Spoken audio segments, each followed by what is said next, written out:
जय श्री कृष्णा। मैं आपकी अपनी सहेली। आज मैं दशा माता की कहानी कहने वाली हूँ। पुराने समय की बात है। एक राजा था, उसकी एक रानी थी। वह बहुत ही सुकुमार थी। वह बहुत ही नाजुक थी। वह फूलों की सेज पर सोया करती थी। एक दिन फूलों की सेज पर एक कली बीछ गई। पूरी रात रानी करवट लेती रही। उसको नींद न आई। राजा ने पूछा कि रानी क्या हुआ। तो रानी कहने लगी कि लगता है कि फूलों की सेज पर कोई कली बिछ गई है। वह मुझे चुभती है, इसी कारण मुझे नींद नहीं आती। उसी समय दीपक हंसने लगा।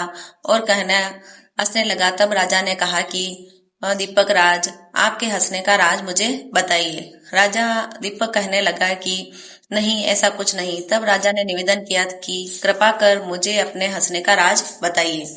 तब दीपक ने कहा कि ऐसा तो कुछ नहीं है, लेकिन आज रानी सेज पर कली बिछने के कारण ही नींद नहीं ले पा रही है, और कुछ समय बाद रानी को जब बोझा ढोना पड़ेगा तब क्या होगा। तब राजा कहने लगा कि मेरे जीते जी क्या ऐसा हो सकता है। तब दीपक ने कहा कि उसकी किस्मत में जो लिखा है वो तो उसे भोगना ही पड़ेगा। तब राजा मन में सोचने लगा कि मेरे होते हुए अगर रानी को बोझा ढोना पड़ा तो मेरे नाम का क्या होगा, और रानी तो इतनी कोमल है, रानी बोझा कैसे ढो पाएगी। तब राजा ने सोचा कि क्यों न मैं ऐसा कुछ करूं कि रानी को बोझा ढोना ही ना पड़े।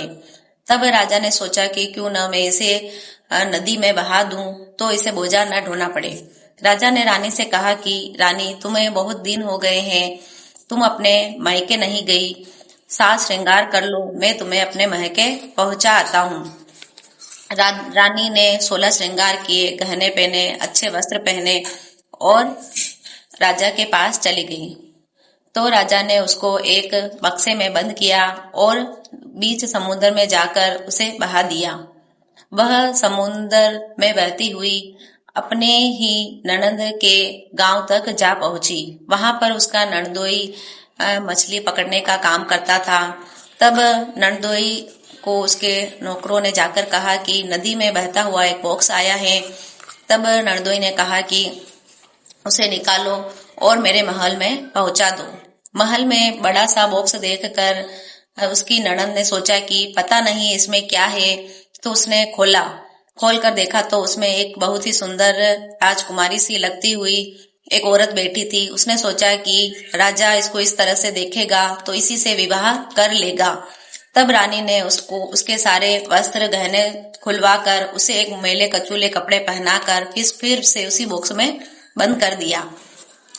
तब राजा आया और उसने पूछा कि क्यों रानी, तुमने देखा है कि इस बॉक्स में क्या है। तब रानी कहने लगी कि नहीं, मैंने तो इसमें नहीं देखा कि इसमें क्या है। तब राजा ने जब बॉक्स खोला तो उसमें से मैले कचूले कपड़े पहने एक औरत निकली। तब राजा ने उसको कहीं पर काम लगाने के लिए कह दिया और उसको भेज दिया। बहुत दिनों तक रानी बोझा ढोती रही, लकड़ी काटती रही और अपना भोजन बनाकर खाती रही। कुछ महीने निकलने के बाद दशा माता का दिन आया। वहां पर कुछ औरतें दशा माता के गंडे ले रही थी। तब कुछ ने उससे पूछा कि क्यों री, तू कौन सी जात की है। तब उसने कहा कि मैं तो उच्च जात की हूँ, लेकिन अपनी किस्मत की मारी यहाँ पहुंच गई हूँ। तब उन्होंने कहा कि हमारे पास एक गंडा दिख है, तुम चाहो तो इसे ले सकती हो। दशा माता ने चाहा तक तो तुम्हारे दिन फिर से अच्छे दिन आ जाएंगे। तब उसने दशा माता के डोरे को सिर पर लगाया और औरतों के साथ प्रतिदिन काम करने के बाद कहानियां सुनने लगी। उधर राजा के मन में आया कि मैंने रानी को समुद्र में बहा तो दिया, पर अभी तक उसके जीने मरने की कोई सूचना नहीं मिली। तब राजा घोड़ा लेकर निकला और चलते चलते वह अपने बहनोई के वहां जा पहुंचा। तब रानी ने उसकी बहन ने कहा कि क्यों भाई, आज कैसे आए। तो उसने कहा कुछ नहीं, मैं तो यूं ही चला आया। तब उसने कहा कि मेरे सिर में दर्द है, मैं खाना वाना कुछ नहीं खाऊंगा, मेरे सोने की व्यवस्था कर दो। राजा अपने महल में सोने के लिए चला गया। तब रानी ने सोचा कि उसकी बहन ने कि क्यों न मैं किसी को बुलवा दूं जो इसके सिर और पांव दबा देंगे। तब उसी रानी को वहां पर भेजा गया जो वहां पर लकड़ी ढोने का काम करती थी। वह मन में सोचने लगी कि मैंने ऐसा काम तो कभी किया नहीं है, अब मैं किसी पराये पुरुष को कैसे छूऊं? ये ऐसा सोचते हुए वह पांव दबा रही थी। तब उसने राजा के पांव में वही पद्म चिन्ह देखा जो उसके पति के पांव में था। ऐसा देखते ही उसके आंखों में आंसू आ गए। तब राजा ने कहा कि क्यों री, तू क्यों रोती है? मुझसे घबरा नहीं, मैं तेरा कुछ नहीं बिगाड़ूंगा। तब उसने कहा कि नहीं, आपके जैसा पद्म चिन्ह ही मेरे राजा के पांव में था, मैं दुखियारी यहाँ पर पहुंच गई। तब राजा समझ गया कि ये और कौन नहीं, मेरी ही रानी है। तब उसने कहा कि तुम यहीं पर सो जाओ। सुबह हुई। जब राजा नहीं उठा और नौकरानी भी कमरे से बाहर नहीं आई, तब अउन पहुंची कि क्यों भाई, क्या हुआ? अभी तक तुम उठे नहीं। तब वह रुष्ट हो गया और कहने लगा कि मैंने तो तुमको और तुम्हारी बावज को यहाँ पर सेवा चाकरी के लिए भेजा था। मैंने सोचा कि तुम दोनों आराम से खुशी से यहाँ रहोगी।